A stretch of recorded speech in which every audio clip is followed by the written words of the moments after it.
حمله این شعار طرفداران هر دو گروه، چه پرسپولیسی ها چه استقلالی ها. رافائل حرکت میکنه به سمت دروازه میاد، از این وقت توپو میرسونه برای 44 شون آرمین سهرابیان. دوباره رافائل چشمی و برسونن به رامی، به وسط رضاوند، آقای رامین رضاییان که اصلا رفته به عنوان فوروارد داره بازی میکنه و عقب صالح عقب‌تر دوباره هر جلو میاد. ماشریفو یه پاس میندازه، رامین رضاییان فرصت برای استقلال، نمیرسه به توپ. کوشکی تا گل دوم خودش رو بزنه. دوباره روز به چشمی رافائل سیلوا.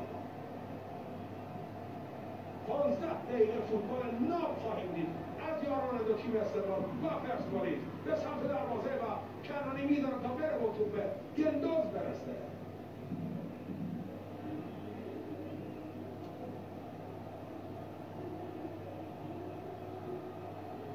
از خداشه که بازیکن حریف بیاد جلوش و یه همچین کارهایی بکنه و زمان بازی رو نگه داره. نگاه کنیم صحنه رو. علیپور توپ انداخت اینجا برای محمد خداوندلو که در نهایت ادامه این کار رو دیدید. باز هم رضاییان یه موقعیت خوب برای یاران استقلال داره مهیا میشه. اردانی جفتجوره با حرکات رضاییان. عقب‌تر اندو کنترل توپش خوبه ولی باید پاس خوبی هم بده که این کارو میکنه. اندو چشمی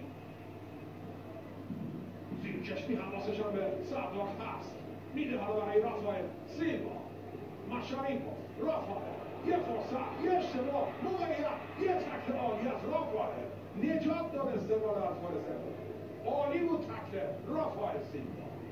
سهرابیان ماشاریفو وسط زمین جولان میده. چشمی کنترل میکنه توپو.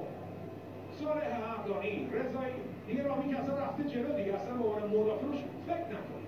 جلوه رامی. صالح عقب‌تر، چشمی عقب‌تر. این طرف برای کوشکی، توپو لو داد کوشکی.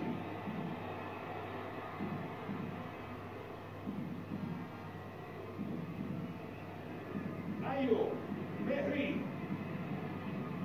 یه فرصت برای یک دو، حالا فرصت ادامه داره و بالاخره این اندونگه که تو اون وسط جمع میکنه با فک خوش استیل یاران استقلال میرسونه برای رامی. دوباره سروش رفیعی